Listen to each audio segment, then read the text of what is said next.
किसान कानून के खिलाफ प्रियंका गांधी का हल्ला बोल जारी है। मुजफ्फरनगर में किसान महापंचायत को प्रियंका गांधी ने संबोधित किया। कहा किसानों के गन्ना भुगतान करने के लिए सरकार के पास पैसा नहीं है। कानूनों से सारी मंडियां बंद हो जाएंगी। मंडियां खत्म होते ही उद्योगपतियों को फायदा होगा।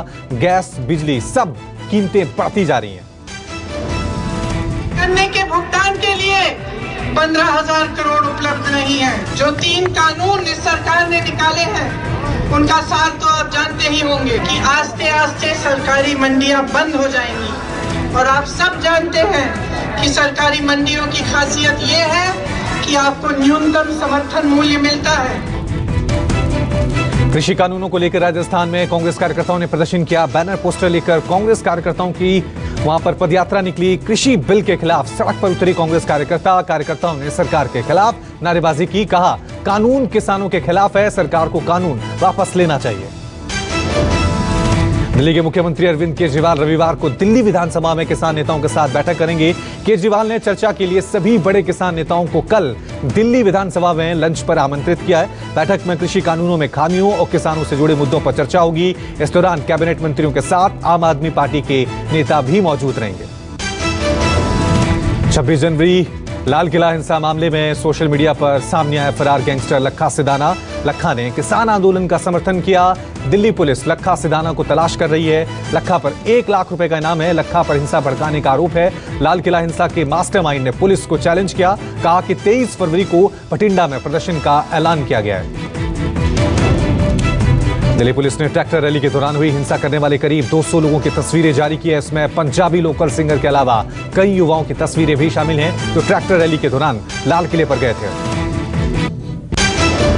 कोलकाता में कोकीन के साथ पकड़ी गई बीजेपी नेता पामेला गोस्वामी ने पेशे के दौरान बड़ा आरोप लगाया। पुलिस के सामने चिल्ला चिल्लाकर पामेला ने कहा कि उन्हें सोची समझी साजिश के तहत फंसाया गया है। पामेला ने दावा किया कि हुगली के बीजेपी युवा मोर्चा के नेता राकेश सिंह ने उन्हें फंसाया है। कल शाम को पामेला गोस्वामी को 100 ग्राम कोकीन के साथ गिरफ्तार किया गया था।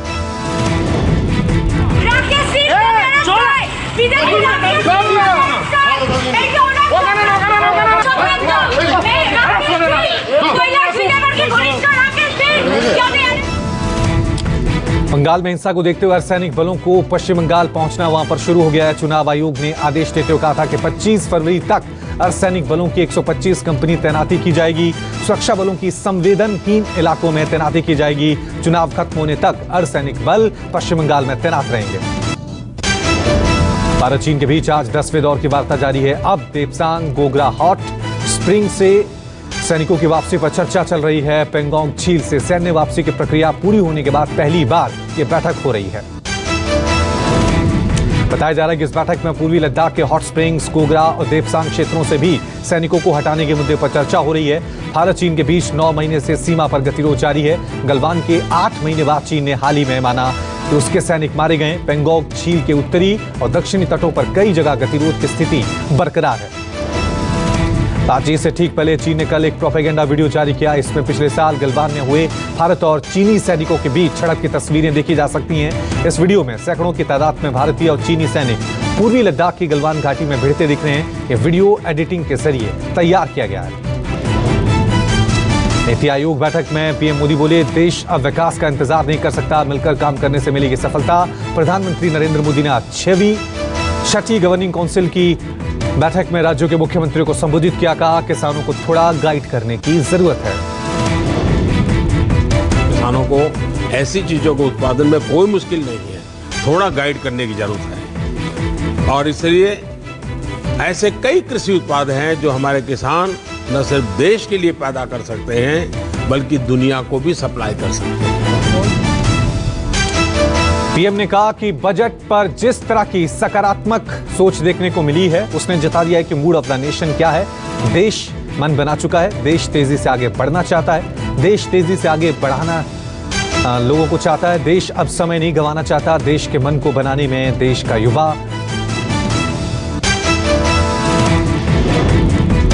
मन बना चुका है। देश तेजी से आगे बढ़ना चाहता है। देश अब समय नहीं गंवाना चाहता है। और कुल मिलाकर के देश के मन को बनाने में देश का युवा मन बहुत बड़ी भूमिका अदा कर रहा है। और तभी ये बदलावों के प्रति एक नया आकर्षण पैदा हुआ है।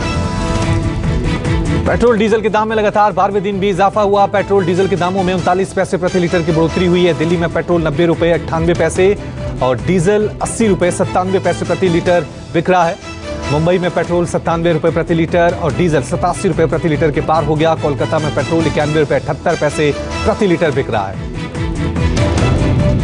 तेल की कीमतों में बेतहाशा बढ़ोतरी को लेकर विपक्ष आज सरकार को घेर रही है। मध्य प्रदेश में कांग्रेस ने आज आधे दिन का बंद रखा। खुली दुकानें बंद करवाई गई। पेट्रोल डीजल और सिलेंडर की बड़ी कीमतों के खिलाफ टीएमसी ने पश्चिम बंगाल में 2 दिनों के विरोध प्रदर्शन का ऐलान किया है। टीएमसी राज्य के हर जिले में महंगाई के खिलाफ जुलूस निकाल रही है। महंगाई को लेकर मध्य प्रदेश में बंद का असर देखने को मिला। भोपाल की सड़कों पर निकले पूर्व मुख्यमंत्री दिग्विजय सिंह। पेट्रोल डीजल की बढ़ती कीमतों के विरोध में मध्य प्रदेश कांग्रेस ने आज आधे दिन के बंद का ऐलान किया है। बढ़ती महंगाई और पेट्रोल डीजल की बढ़ती कीमतों पर दिग्विजय सिंह ने मोदी सरकार को घेरा। कहा कि जब कच्चे तेल की कीमत कम है तो फिर पेट्रोल इतना महंगा क्यों? के उपयोग में आने वाली चीजों पर टैक्स बढ़ा है। दाल महंगी हो गई, खाने का तेल महंगा हो गया, मजदूरी मिल नहीं रही, बेरोजगारी बढ़ती जा रही है, पेट्रोल डीजल के भाव बढ़ते जा रहे हैं। अब डीजल के भाव बढ़ रहे हैं तो परिवहन में हर चीज़ के भाव बढ़ रहे हैं। दवाई के भाव बढ़ेंगे, कपड़े के भाव बढ़ेंगे, हर चीज़। लगातार बढ़ रही महंगाई के विरोध में कांग्रेस नेता प्रियंका गांधी ने सरकार को आड़े हाथों लिया। प्रियंका गांधी ने ट्वीट करके कहा कि बीजेपी सरकार को सप्ताह के उस दिन का नाम अच्छा दिन कर देना चाहिए जिस दिन डीजल पेट्रोल के दामों में बढ़ोतरी ना हो, क्योंकि महंगाई की मार के चलते बाकी दिन तो आम जनों के लिए महंगे दिन हैं। महाराष्ट्र में एक बार फिर तेजी से कोरोना के केस बढ़ रहे हैं। पिछले 24 घंटे में 6000 से ज्यादा कोरोना के मरीज सामने आए। महाराष्ट्र के 8 जिलों में अचानक कोरोना संक्रमितों की संख्या में बढ़ोतरी हुई है। एक दिन में 2159 लोग ठीक हुए। अचानक बढ़े कोरोना केस को लेकर बीएमसी ने सख्ती शुरू की। महाराष्ट्र में कोरोना के बढ़ते मामलों को देखते हुए 2 जिलों में लॉकडाउन लगाया गया है। महाराष्ट्र के वर्धा जिले में कर्फ्यू का ऐलान किया गया है। 36 घंटे तक घरों में कैद रहेंगे लोग। वर्धा में आज रात 8 बजे से सोमवार सुबह 8 बजे तक कर्फ्यू रहेगा। स्कूल कॉलेज अगले आदेश तक के लिए बंद किए गए। सामना में शिवसेना ने कोरोना पर राजनीति को लेकर निशाना साधा। सामना में लिखा गया कि ये खोलो और वो खोलो, अन्यथा हम आंदोलन करेंगे। ऐसी धमकियां विरोधी देते रहे जिसका खामियाजा जनता को भुगतना पड़ रहा है। कोरोना के बढ़ते केस पर कर्नाटक में सख्ती शुरू हो गई है। कर्नाटक में एंट्री से पहले कोविड नेगेटिव रिपोर्ट जरूरी। महाराष्ट्र केरल में बढ़ते केस के मद्देनजर फैसला। कर्नाटक सरकार के मुताबिक मंगलोर, कोडागु, मैसूर और बेलगाम रूट से राज्य में प्रवेश करने वाले लोगों को कोविड-19 की नेगेटिव RT-PCR रिपोर्ट दिखानी होगी। कोरोना मरीजों की संख्या में लगातार 5वें दिन इजाफा। पिछले 24 घंटों में 13,993 नए मरीज आए। 101 लोगों की जान चली गई। बीते दिन 10,307 लोग कोरोना से ठीक हुए। अच्छी बात यह है कि बीते दिन कुछ राज्यों में कोरोना से एक भी मौत नहीं हुई। देश में अब एक्टिव केस की संख्या बढ़कर 1,43,000 से ज्यादा हुई। इन सभी मरीजों का इलाज अस्पताल में किया जा रहा है। 19 फरवरी तक कोरोना वायरस के 21 करोड़ से ज्यादा लोगों का सैंपल टेस्ट किया गया है। देश में तेजी से वैक्सीनेशन जारी है। अब तक 1,07,000 लोग इनको वैक्सीन दी जा चुकी है। पटना में मैट्रिक के छात्रों ने जमकर हंगामा किया। नाराज छात्रों ने कारों पर पथराव किया, सड़क पर खड़ी गाड़ियों के शीशे तोड़े। मैट्रिक के सोशल साइंस का पेपर लीक होने के बाद पहली पारी की परीक्षा रद्द कर दी गई थी, जिसके बाद छात्रों का गुस्सा फूट पड़ा। जब हम ये लीक कर रहे हैं, मान लीजिए कहीं से लीक हुआ होगा तो उस पर कानूनी कार्रवाई हो रही है। अरे भाई, स्टूडेंट पर क्यों, माने सभी पर जो उसमें पाए जाएंगे उन पर कार्रवाई होगी। अब कार्रवाई होगी, आगे जो होना होगा होगी। अगर किन्होंने जो लीक किया होगा उस पर कार्रवाई, कानूनी कार्रवाई। जयपुर एयरपोर्ट पर कस्टम विभाग ने सोने की बड़ी तस्करी पकड़ी। कस्टम की टीम ने शारजाह से आए तस्कर के पास से 2 सोने के बिस्किट बरामद किए, जिसकी कीमत बाजार में 70,62,796 रुपए आंकी गई। युवक सोने के बिस्किट को सोल के नीचे छिपाकर लाया था। पकड़ा गया युवक राजस्थान के सीकर का रहने वाला है, जो शारजाह में एक कंस्ट्रक्शन कंपनी में काम करता है। मुंबई के नाला सुपारा में जनसेवा करने वाले शख्स पर जानलेवा हमले का सीसीटीवी फुटेज सामने आया। वीडियो में सरेआम गोली मारते दिख रहे हैं आरोपी। गोली लगने के बाद पीड़ित को अस्पताल पहुंचाया गया। बीजेपी नेता शाजिया इल्मी ने पूर्व बीएसपी सांसद अकबर अहमद डंपी पर बदसलूकी का आरोप लगाया और वसंत कुंज थाने में डंपी के खिलाफ अभद्रतापूर्ण व्यवहार का मामला दर्ज करवाया। बताया जा रहा है कि 5 फरवरी को एक रात्रि भोज में शामिल हुए थे ये दोनों नेता, जहां दोनों के बीच नोकझोंक हुई थी। महिला के अनादर और धमकी के तहत एफआईआर दर्ज की गई है। यूपी की राजधानी लखनऊ में युवक का पेड़ से लटकता शव मिलने के बाद हड़कंप मचा। हाईवे के नजदीक एक पेड़ से लटकता एक युवक का शव वहां पर मिला। जानकारी मिलते ही पुलिस मौके पर पहुंची और शव को कब्जे में लेकर पोस्टमार्टम के लिए भेजा। मुंबई के विले पार्ले के एक 5 स्टार होटल में करोड़ों की ठगी का मामला सामने आया। ठगों ने व्यापारी से 12 करोड़ की ठगी की। 2 व्यापारियों के साथ की गई ठगी। बताया जा रहा है कि ठगों ने पुलिस बनकर रेड मारने के नाम पर व्यापारियों से ठगी की। मामले की जानकारी मिलते ही पुलिस ने छानबीन शुरू कर दी। मैन्युफैक्चरिंग फैक्ट्री में भीषण आग लग गई। हाहाकारी आग की जानकारी मिलते ही दमकल की 6 गाड़ियां मौके पर पहुंची। कड़ी मशक्कत के बाद आग पर काबू पाया गया। भीषण आग से किसी के हताहत होने की कोई खबर नहीं है। फिलहाल आग लगने के पीछे के कारणों के बारे में पता नहीं चल पाया। चमोली आपदा में अभी तक 62 शव मिले, 142 लोग लापता। आज भी सुरंग से मलबा निकालने का काम जारी। रैनी में भी मलबे में शवों को खोजने का कार्य जारी है। रेस्क्यू टीमें ऋषिगंगा में जेसीबी की मदद से रैनी गांव के निचले हिस्से से मलबा हटाने में जुटी हैं।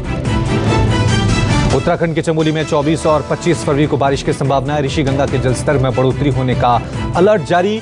नदी का जलस्तर करीब 4 मीटर तक उठ सकता है। एनटीपीसी के मुताबिक नदी में पानी बढ़ने से रेस्क्यू कार्य में दिक्कतें आ सकती हैं।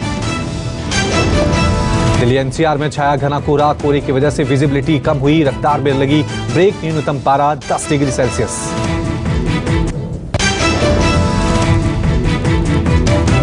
दिल्ली सरकार नर्सरी, केजी और क्लास 1 में दाखिले के लिए अधिकतम और न्यूनतम आयु सीमा में 30 दिन की रियायत देगी। इसके लिए अभिभावकों, पेरेंट्स को स्कूल के प्रिंसिपल को लिखित में आवेदन देना होगा। दिल्ली में 18 फरवरी से नर्सरी दाखिले की प्रक्रिया शुरू होगी। व्हाट्सएप एक बार फिर अपनी प्राइवेसी पॉलिसी लेकर आ रहा है। अब आप व्हाट्सएप तभी इस्तेमाल कर पाएंगे जब आप इसकी प्राइवेसी पॉलिसी को स्वीकार करेंगे। पहले लोगों के विरोध के चलते इसे टाल दिया गया था।